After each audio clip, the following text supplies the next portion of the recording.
आज चौधरी साहब होमवर्क नहीं करके आए हैं। नहीं, मैं पूरा होमवर्क करके आया हूं। बिल्कुल नहीं आए। मैं आपको ये कह रहा हूँ, आप अमित शाह जी के झूठ में आ रहे हैं। Madam, I have come for an interview on your request. I have not come here to listen to your sermons. तो मोदी सरकार को पूरा राइट है कि वो नोटबंदी कर दे, वो 370 हटा दे, वो जेएनयू चला सकते हैं नहीं, वो जेएनयू की फीस बढ़ा दे। परमाणु आप विरोध कर, आप ई इलेक्शन के लिए तैयार हैं? आपको इलेक्शन की चिंता है, मजदूरों की चिंता नहीं, गरीब की चिंता नहीं है। और दूसरी बात, आप ऐसे करिए, इसको आप एडिट करना चाहते हैं, इसको नहीं बिल्कुल सकते हैं, बिल्कुल नहीं। अगर आपको डर लगा है पूरे देश में मेन स्ट्रीम मीडिया की छवि गोदी मीडिया के रूप में उभरी है, क्योंकि एंकर सत्ता से सवाल करने की बजाय उनकी फेवर में खड़े दिखाई देते हैं। यही कारण है कि कई बार विपक्षी नेता एंकर को टोक देते हैं। आज हम कुछ वीडियोस दिखाएंगे जिनमें नेताओं ने अपने जवाब से एंकर को ही चुप करवा दिया हो। जी न्यूज पर दिल्ली इलेक्शन 2015 से पहले केजरीवाल का इंटरव्यू हुआ। इस इंटरव्यू में एंकर सुधीर चौधरी ने केजरीवाल के घर और गाड़ी ना लेने वाले बयान पर ज्यादा जोर दिया। इस पर केजरीवाल ने सुधीर को करारा जवाब दिया। अब मैं पलटीवाल वाले उस पे आ रहा हूँ कि आपको लोग पलटीवाल क्यों कहते हैं। इसलिए कहते हैं कि आपने कहा मैं मकान नहीं लूंगा, आपने मकान ले लिया। आपने कहा मैं गाड़ी नहीं लूंगा, गाड़ी ले ली। कौन सी गाड़ी? एक मिनट सरकारी आपके कैबिनेट के सारे मंत्रियों ने गाड़ी ली कि नहीं ली? एक मिनट सुनो। पहली चीज मैंने ये कब कहा था मकान नहीं लूंगा?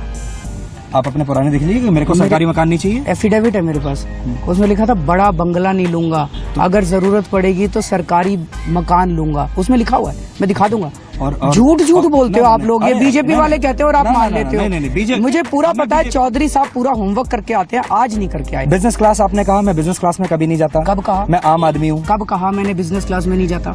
आपका बस चले ना, मेरे को सड़क पे बिठा दो। केजरीवाल ने कहा मैं रोटी नहीं खाऊंगा, केजरीवाल ने कहा मैं आलू की सब्जी नहीं खाऊंगा। आज चौधरी साहब होमवर्क नहीं करके आए हैं। नहीं, मैं पूरा होमवर्क करके आया हूं। बिल्कुल नहीं आए। मैं आपको ये कह रहा हूँ, आप अमित शाह जी के झूठ में आ रहे हैं। नहीं सर, आप प्लीज थोड़ा सा अमित शाह जी की सारी बातें मत माना कीजिए, वो झूठ बोलते हैं। टाइम्स नाउ पर असुद्दीन ओवैसी का इंटरव्यू हुआ। इस इंटरव्यू में एंकर ने मुस्लिम औरतों को लेकर कुछ ओवैसी पर इल्जाम लगाए, जिससे ओवैसी भड़क उठे और एंकर को एक तरफा बताया। हर चीज को आप एक अपीजमेंट या पॉलिटिकल चीज मत बनाइए। अपनी कौम की जितनी भी औरतें हैं उनके बारे में सोचिए, उनको आगे बढ़ाइए। Madam, please, I have come for an interview. Madam, I have come for an interview on your request. I have not come here to listen to your sermons. Please get that right.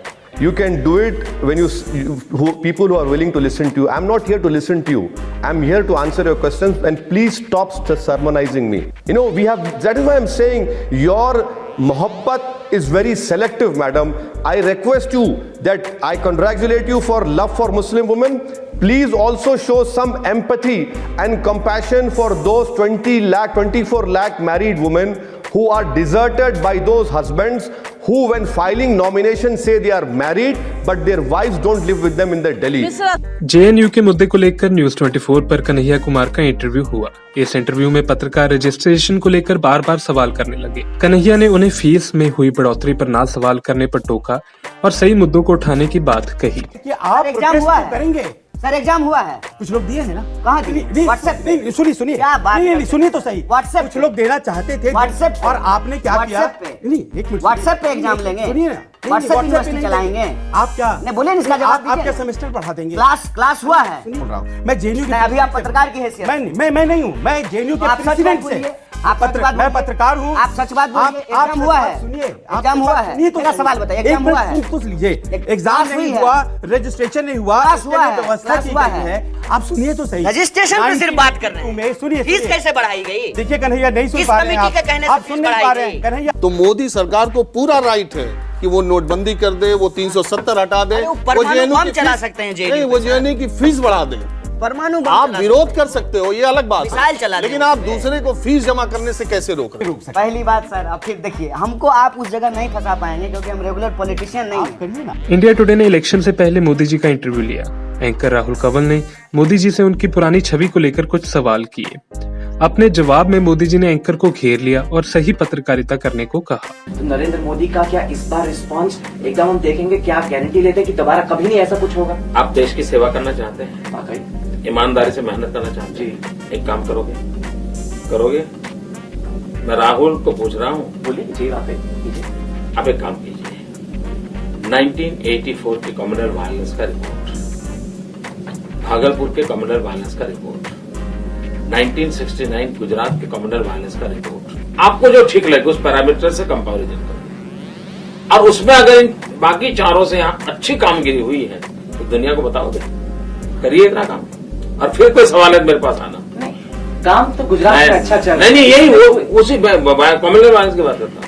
आप ये जो एक hypothetical सवाल मुझे पूछा कि फिर ऐसा होगा तो मोदी क्या करेगा, इम्पोर्टेंट सवाल। इम्पोर्टेंट तो आपके लिए हर चीज इम्पोर्टेंट होती है, वरना दिल्ली से यहाँ क्यों आते हैं आप?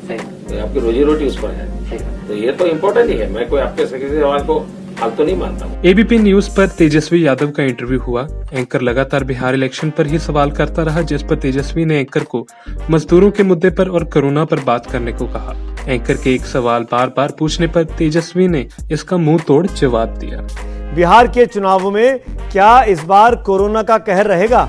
क्या पूरा चुनाव इलेक्ट्रॉनिक वे में लड़ा जाएगा, जैसे हम और आप बात कर रहे हैं स्काइप के जरिए, डिजिटल वे में? आप लोगों को तो जानकारी पहले मिल जाती है, इलेक्शन कमीशन को बाद में मिलती है। आप ई इलेक्शन के लिए तैयार हैं? आपको इलेक्शन की चिंता है, मजदूरों की चिंता नहीं, गरीब की चिंता नहीं है। चुनाव आयोग, आप चाहेंगे कि चुनाव टल जाए आगे या हो समय पर? हम क्या बताएं, अभी हमारे सामने हम चुनाव देखेंगे कि हम लोगों को जिंदगी बचाने में लगेंगे, उनको भूख मिटाने में लगेंगे। जनता के सामने तस्वीर साफ सामने लेकर आना। आप कह दीजिए, मौका है आपके पास। आप कह दीजिए कि आप चुनाव नहीं लड़ेंगे इस बार। आप कह दीजिए आप जनता की सेवा करेंगे, आप एनजीओ खोल रहे हैं, आप चुनाव नहीं लड़ेंगे। बोल दीजिए आज आप, बोल दीजिए आज आप, बोल दीजिए आज आप, बोल दीजिए तेजस्वी, आप बोल दीजिए आप चुनाव नहीं लड़ेंगे। बोल दीजिए